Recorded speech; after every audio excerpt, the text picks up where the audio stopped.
మీ తాకట్టు బంగారం కష్టాలకి good bye చెప్పండి. వెంటనే ఎన్ గోల్డ్ కి కాల్ చేయండి. తెలంగాణలో హీట్ పెంచుతున్నాయి ఎమ్మెల్సీ ఎన్నికలు. ప్రధానంగా హైదరాబాద్, రంగారెడ్డి, మహబూబ్ నగర్ గ్రాడ్యుయేట్ సీట్కు ఎమ్మెల్సీ ఎన్నిక జరగబోతుంది. అయితే సిట్టింగ్ సీట్ను నిలబెట్టుకునేందుకు బీఆర్ఎస్ వ్యూహాలు రచిస్తున్నాయి. స్వయంగా ఎన్నికల బాధ్యతలను తీసుకున్నారు మాజీ మంత్రి కేటీఆర్. ఇక టికెట్ రేసులో టాప్ లో ఉన్న యువనేత మన్నే క్రిషాంక్ గురించి మాత్రం తీవ్రమైనటువంటి చర్చ జరుగుతుంది. క్రిషాంక్ కు కలిసి రాబోతుంది ఓవైపు ఉద్యమ నేపథ్యంతో పాటుగా ఓయూ నేపథ్యం, ఓవైపు కేటీఆర్ కోర్ టీమ్ లో కూడా కీలకమైనటువంటి నేతగా బాధ్యతలు నిర్వహించినటువంటి నేతగా కూడా క్రిషాంక్ కు మంచి గుర్తింపు ఉంది. ఇప్పటికే సోషల్ మీడియా ఇన్ఛార్జ్ గా కూడా సక్సెస్ఫుల్ గా ఆయన బాధ్యతలు నిర్వహించడం, మరి ముఖ్యంగా డిబేట్స్ లో పార్టీ వాయిస్ ను గట్టిగా వినిపిస్తున్నారు క్రిషాంక్.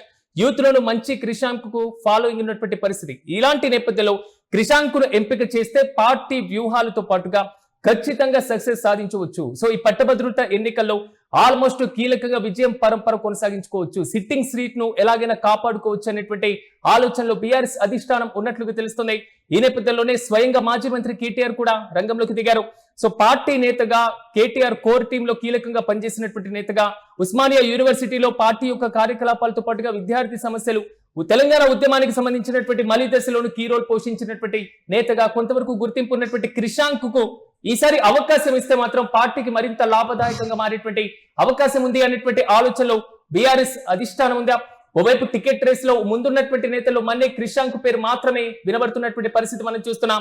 అయితే స్వయంగా ఎన్నికల బాధ్యతలను మాజీ మంత్రి కేటీఆర్ తీసుకొని ఉన్నట్లుగా తెలుస్తున్నాయి. మొత్తం మీద 3 జిల్లాల పరిధిలో సాగబోతున్నటువంటి ఈ పట్టభద్రుత ఎమ్మెల్సీ ఎన్నికలకు సంబంధించి, గ్రాడ్యుయేట్ ఎమ్మెల్సీ ఎన్నికలకు సంబంధించి మన్నే క్రిషాంక్ ఉన్నటువంటి అవకాశాలు ఎంతవరకు ఉన్నాయి? పార్టీ ఒకవేళ అవకాశం కల్పిస్తే ఇప్పుడున్నటువంటి పరిస్థితుల్లో గెలుపు బావుట ఎగరవేయడానికి ఎలాంటి పరిస్థితులు స్థానికంగా కలిసి వచ్చేటువంటి ఛాన్స్ ఉంది? ఇదే అంశంపై మరింత సమాచారం మా ప్రతినిధి సతీష్ లైవ్ లో అందిస్తారు. సతీష్ చెప్పిన మన్నే క్రిషాంక్ ను ఎమ్మెల్సీ గ్రాడ్యుయేట్ నియోజకవర్గానికి సంబంధించి ఎంపిక చేయబోతున్నట్లుగా ప్రచారం జరుగుతున్నాయి. సో ఎన్ఏ అవకాశాలు కిషాంక్ కలిసి వచ్చేటువంటి ఛాన్స్ ఉండొచ్చు. రీసెంట్ అప్డేట్స్ అంటే సిరాజ్, ప్రధానంగా ఇప్పుడు ఉన్నటువంటి సిచ్యువేషన్లో ఏదైతే సిట్టింగ్ సీటు ఉన్నటువంటి వాణిదేవి ఈ సీటు ఉన్నారు, ప్రస్తుతం ఆమె ఎమ్మెల్సీగా కొనసాగుతున్నారు. మరికొన్ని రోజుల్లో అంటే ఇంకొక 3-4 నెలల్లో ఈ మొత్తం కూడా మరి ఈ పదవికి సంబంధించి అది అయిపోయే అవకాశం కనబడుతుంది. అయితే ఇటు ప్రధానంగా ఇటు ప్రతిపక్షంలో ఉన్నటువంటి ఇప్పుడు బీఆర్ఎస్ పార్టీ ఈ ఖచ్చితంగా మనం సిట్టింగ్ సీట్ని ఎలాగైనా గెలవాలని కేటీఆర్ చాలా దగ్గరుండి ఆయన భుజాల మీద వేసుకున్నాడు ఈ ఎమ్మెల్సీ సీటుకు సంబంధించి. ఇటు ఏదైతే రంగారెడ్డి, హైదరాబాద్, అలాగే మహబూబ్ నగర్ ఈ సీట్తో పాటు అటు వరంగల్కి సంబంధించినటువంటి ఖమ్మం ఇది కూడా ఉంది. ఈ 2 ఎమ్మెల్సీ సీట్ల పైన ఇటు 3 ప్రధాన పార్టీలు కూడా చాలా ఫోకస్ చేశాయి. ఇప్పటికే అధికారంలో ఉన్నటువంటి కాంగ్రెస్ పార్టీ కూడా చాలా ఫోకస్డ్ గా మరి ముందుకెళ్తా ఉంది. ఇప్పటికే 3 మంత్రులను దీనికి సంబంధించి మరి నియమించారు ఇన్ఛార్జీలుగా. దుద్దిల శ్రీధర్ బాబు కావచ్చు, దామోదర్ రాజనరసింహ కావచ్చు, అలాగే పొన్నం ప్రభాకర్ కావచ్చు, వీళ్ళందరినీ కూడా నియమించారు.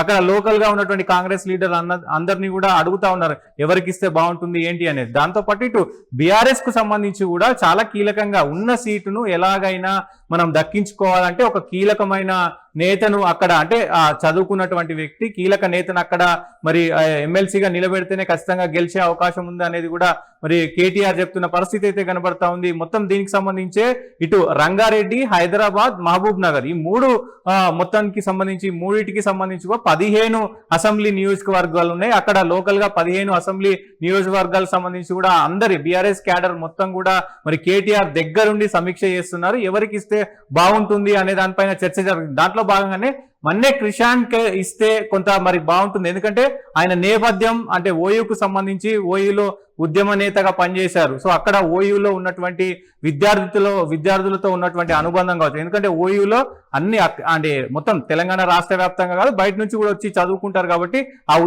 ఆ విద్యార్థులకు ఉన్నటువంటి సాన్నిహిత్యం కావచ్చు, ఇవన్నీ కూడా ఏదైతే అక్కడ ఉండేటువంటి విద్యార్థి సంఘాలకు సంబంధించినటువంటి నేతలతో పరిచయాలు కావచ్చు, అలాగే ఆయన చదువుకునేటప్పుడు కూడా ఈ ఎమ్మెల్సీ పట్టభద్రుల ఎన్నికలు ఉన్నప్పుడు ఆయన అక్కడ చూసినటువంటి తీరు కావచ్చు, ఇవన్నీ కూడా ఆయనకు ప్లస్ అయ్యే అవకాశం ఉంది. దాంతో పాటు బీఆర్ఎస్ పార్టీలో చాలా అత్యంత కేటీఆర్ కి సన్నిహితుడు, అలా బీఆర్ఎస్ పార్టీకి కూడా చాలా కీలకంగా పనిచేస్తా ఉన్నారు. ప్రస్తుతం మీడియా కమిటీ చైర్మన్ గా పనిచేస్తా ఉన్నారు. చాలా సక్సెస్ఫుల్ గా ముందుకెళ్తున్నారు. దాంతో పాటు ఇటు కేటీఆర్ గాని హరీష్ రావు గాని అత్యంత సన్నిహితుడు, నమ్మకస్తుడు. సో అలాగే దాంతో పాటు ప్రస్తుతం మన్నె క్రిషాంక్ చాలా ఫోకస్డ్ గా మాట్లాడతారు.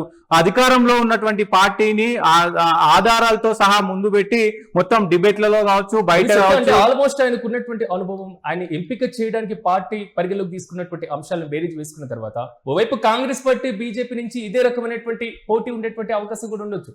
నిరుద్యోగ అంశం, యువతకు సంబంధించినటువంటి అంశం, ఉపాధి అంశం, ఈ అన్ని అంశాలు కూడా బేరీజ్ వేసుకున్న తర్వాత క్రిషాంక్ కు ఈ ఒక అస్త్రంగా ఎలా మార్చుకునేటువంటి ఛాన్స్ ఉండొచ్చు అనుకోవచ్చు. అంటే ప్రధానంగా ఇప్పుడు ఆ క్రిషాంక్ ఈ ఎన్నికల్లో ఒకవేళ ఈ సీట్ ఇస్తే గనక ఖచ్చితంగా నిరుద్యోగులకు సంబంధించి రాష్ట్ర వ్యాప్తంగా కాదు, దేశవ్యాప్తంగా కూడా కొంత చర్చ జరుగుతుంది. కాబట్టి నిరుద్యోగులను ఏదైతే జాబ్ నోటిఫికేషన్ కావచ్చు, అలాగే నిరుద్యోగ భృతి కావచ్చు, దానికి సంబంధించి నిరుద్యోగుల పట్ల వ్యవహరిస్తున్న తీరు కావచ్చు, వీటన్నిటినీ గురించి కూడా మరి అటు మొత్తం కేటీఆర్ కావచ్చు, అలాగే క్రిషాంక్ ఇస్తే క్రిషాంక్ వేరే ఎవరికి ఇచ్చినా వేరే వాళ్ళకు కూడా. సో ఈ మొత్తం అంశాలపైన ఏదైతే ఇప్పుడు ప్రభుత్వం చేస్తున్నటువంటి ఈ మొండి వైఖరి ఏదైతే ఉందో ఆ మొండి వైఖరిని ప్రజలకు చెప్పే విధంగా, అలాగే పట్టభద్రులకు, చదువుకున్న వాళ్లకు చెప్పే విధంగా క్రిషాంక్ అయితే కరెక్ట్ గా సరిపోతారు. కాబట్టి ఈ పేరును కొంత ఫస్ట్ ప్లేస్ లో పెట్టినట్టయితే మనకు కొంత సమాచారం వస్తున్న పరిస్థితి కనబడతా ఉంది.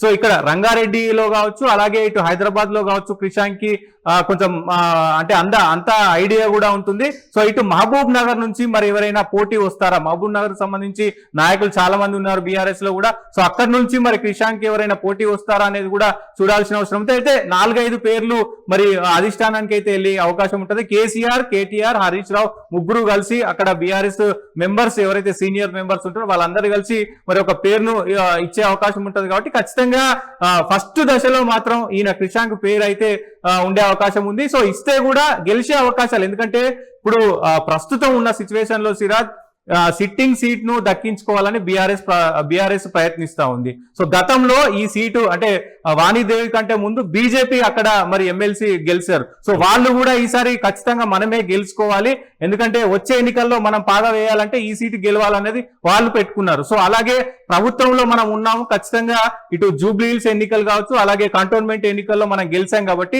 ఈ ఎమ్మెల్సీ కూడా గెలిస్తే మనకు పట్టు దొరుకుతుంది అనే కోణంలో కూడా సో అన్ని 3 పార్టీలు కూడా చాలా కీలకంగా అంటే అంత త్రిముఖ పోటీ ఉంది. కాబట్టి హైదరాబాద్, రంగారెడ్డి, మహబూబ్ నగర్ అంటే ఐ థింక్ ఐటీ ఉద్యోగులు ఎక్కువగా ఉండేటువంటి ఛాన్స్ ఉండొచ్చు. ప్రభుత్వ ఉద్యోగులు ఉపాధి మంచిగా లభించేటువంటి వారే ఉంటారు. అంటే చాలా వరకు ఆలోచించి ఓటు వేసేటువంటి పరంపర కొనసాగుతుంటుంది. కేటీఆర్ స్వయంగా రంగంలోకి దిగుతున్నట్లుగా, పూర్తిగా ప్లాన్స్ తో ముందుకు వెళ్తున్నట్లుగా తెలుస్తారు. అంటే ఎలాంటి వ్యూహాలతో గ్రౌండ్ లెవెల్ లో యాక్టివ్ అయ్యేటువంటి ఛాన్స్ ఉండొచ్చు? డెఫినెట్ గా సిరాజ్, ప్రస్తుతం కేటీఆర్ యువతకు సంబంధించినటువంటి అంశాలన్నింటినీ కూడా ముందు పెట్టి ఈ ఎమ్మెల్సీ ఎన్నికల్లో వెళ్ళే అవకాశం ఉంటుంది. ఎందుకంటే గతంలో డెవలప్మెంట్ ఎలా జరిగింది బీఆర్ఎస్ ఉన్నప్పుడు, ఇప్పుడు కాంగ్రెస్ వచ్చిన తర్వాత ఎలా వెనకకు పోయింది అనే దాన్ని మొత్తం కూడా వాళ్ళు వివరించే అవకాశం ఉంటుంది. కేటీఆర్ అయినా బీఆర్ఎస్ పార్టీకి సంబంధించిన వాళ్ళందరూ కూడా ఏదైతే ఐటీ ఎంత ముందుకెళ్ళిందో అంత డౌన్ అయిపోయింది, ఇటు రియల్ ఎస్టేట్ డౌన్ అయిపోయింది, ఉద్యోగ అవకాశాలు కూడా అన్ని డౌన్ అయిపోయినాయి. ఇటు నిరుద్యోగులకు సంబంధించి చాలా మంది నిరుద్యోగులు జాబులు లేక విలవిలలాడుతున్నారు అనేది కూడా స్పష్టంగా అర్థమవుతుంది. సో వీటన్నిటినీ కూడా అంటే హైదరాబాద్, అలాగే రంగారెడ్డి, అలాగే మహబూబ్ నగర్ ఈ 3 జిల్లాలకు సంబంధించి నిరుద్యోగ యువతను మేల్కొల్పే విధంగా కేటీఆర్ వ్యూహరచన ఖచ్చితంగా ఇప్పటికే ఖరారు చేశారు. కాబట్టి ఆ 15 నియోజకవర్గాల్లో అందరూ యాక్టివ్ గా పనిచేస్తున్నారు. ఖచ్చితంగా ఈసారి చాలా త్రిముఖ పోటీ ఉండబోతుంది. ప్రభుత్వం చాలా ప్రతిష్టాత్మకంగా తీసుకుంది. అలాగే మళ్ళీ అంటే గతంలో ఓడిపోయిన సీటు బీజేపీ, ఎందుకంటే గతంలో ఉన్నారు కాబట్టి వాళ్ళు ఎలాగైనా తిరిగి అక్కడ బీజేపీ ఓటు బ్యాంక్ కూడా చాలా ఎక్కువ ఉంది. సో వాళ్ళు తిరిగి ఆ సీటు దక్కించుకోవాలని చూస్తా ఉన్నారు. ఇటు బీఆర్ఎస్, అటు కాంగ్రెస్, ఇటు బీజేపీ ముగ్గురు కూడా చాలా గట్టిగా ప్రయత్నం చేస్తున్నారు. చూడాలి ఎలా ఉండబోతుంది, నిజంగా మరి ఎవరికి టికెట్ ఇవ్వబోతున్నారు అనేది చూడాలి. ప్రస్తుతానికి ఫస్ట్ ప్లేస్ లో అయితే మరి క్రిషాంక్ పేరు అయితే వినబడుతున్న పరిస్థితి అయితే కనబడుతుంది. Siraj. Yes right Satyam, thank you. మొత్తం మీద తెలంగాణలో మాత్రం ఎమ్మెల్సీ ఎన్నికల హీట్ మాత్రం పెరుగుతుంది. హైదరాబాద్ తో పాటుగా రంగారెడ్డి, మహబూబ్ నగర్ గ్రాడ్యుయేట్ సీట్ కు ఎన్నిక జరగబోతుంది. సిట్టింగ్ సీట్ ను ఎలాగైనా నిలబెట్టుకునేందుకు బీఆర్ఎస్ మాత్రం పక్కా వ్యూహాలతో ముందడుగు వేస్తుంది. స్వయంగా ఎన్నికల బాధ్యతలను మాజీ మంత్రి కేటీఆర్ తీసుకొని ఉన్నట్లుగా తెలుస్తుంది. ఓవైపు టికెట్ రేస్ లో టాప్ లో ఉన్నారు యువనేత మన్నె క్రిషాంక్ కు ఓవైపు ఉద్యమ నేపథ్యంతో పాటుగా ఉస్మానియా యూనివర్సిటీలో పార్టీ కార్యకలాపాలను విస్తృతం చేసినటువంటి నేపథ్యం కూడా కలిసి వచ్చేటువంటి అవకాశాలు అయితే చాలా స్పష్టంగా కనబడుతున్నాయి. ఓవైపు కేటీఆర్ కోర్ టీమ్ లో కూడా కీలక నేతగా ఆయన గుర్తింపు పొందారు. అయితే ఎమ్మెల్సీ పట్టభద్రుల నియోజకవర్గానికి సంబంధించిన అభ్యర్థుల ఎంపిక జాబితాలో క్రిషాంక్ పేరు తొలి వరుసలో ఉన్నట్లుగా తెలుస్తుంది. ఇప్పటికే సోషల్ మీడియా ఇన్ఛార్జ్ గా కూడా ఆయన సక్సెస్ఫుల్ గా పనిచేస్తున్నట్లుగా, అంటే పార్టీలో కూడా ఒక రకమైనటువంటి గుర్తింపు ఉంది. ఓవైపు డిబేట్స్ లో పార్టీ వాయిస్ ను గట్టిగా వినిపిస్తున్నారు క్రిషాంక్. యూత్ లోను మంచి ఫాలోయింగ్ ఉంది కాబట్టి కొంతవరకు కలిసి వచ్చేటువంటి ఛాన్స్ ఉండొచ్చు అనేటువంటి ఆలోచన చేస్తున్నట్లుగా తెలుస్తున్నాయి. ఓవైపు బీజేపీ నుంచి కూడా ఒక బలమైనటువంటి అభ్యర్థిని గతంలో ఇప్పుడు పోటీలో దించాలి. గతంలో వారు కూడా ప్రాతినిధ్యం వహించారు కాబట్టి అది కూడా కొంతవరకు కలిసి వచ్చేటువంటి ఛాన్స్ ఉన్నట్లుగా తెలుస్తున్నాయి. అయితే అధికారంలో ఉన్నాం కాబట్టి కాంగ్రెస్ పార్టీ ఈ నియోజకవర్గాన్ని అత్యంత కీలకంగా తీసుకునేటువంటి అవకాశాలు కూడా కనబడుతున్నాయి, ఒక్క స్థానాన్ని కూడా మిస్ కాకుండా. సో అభ్యర్థులని పూర్తి స్థాయిలో గెలుపు గుర్రాలను ఎంపిక చేయడం, దీంతో పాటుగా పట్టభద్రతలను ప్రసన్నం చేసుకునేందుకు, గ్రాడ్యుయేట్స్ ను ప్రసన్నం చేసుకునేందుకు హామీల వర్షం కురిపించేటువంటి అవకాశాలు అయితే చాలా స్పష్టంగా కనబడుతున్నాయి. చూడాలి, యువత కల్పిస్తున్నటువంటి పాత్ర పైన ప్రభుత్వం ముందడుగు వేస్తుంటే, ప్రభుత్వం కల్పించినటువంటి నిర్లక్ష్యం అనేటువంటి అంశంతో ప్రతిపక్షం గ్రౌండ్ లెవెల్లోకి వెళ్తుంది. ఈ రెండింటితో పాటుగా బీజేపీ కూడా వ్యూహాత్మకమైనటువంటి రాజకీయంగా ముందుకు వెళ్తున్నటువంటి పరిస్థితి. క్రిషాంక్ ఎంపిక బీఆర్ఎస్ పార్టీకి ఎంతవరకు కలిసి వస్తుందో మనము వేచి చూద్దాం.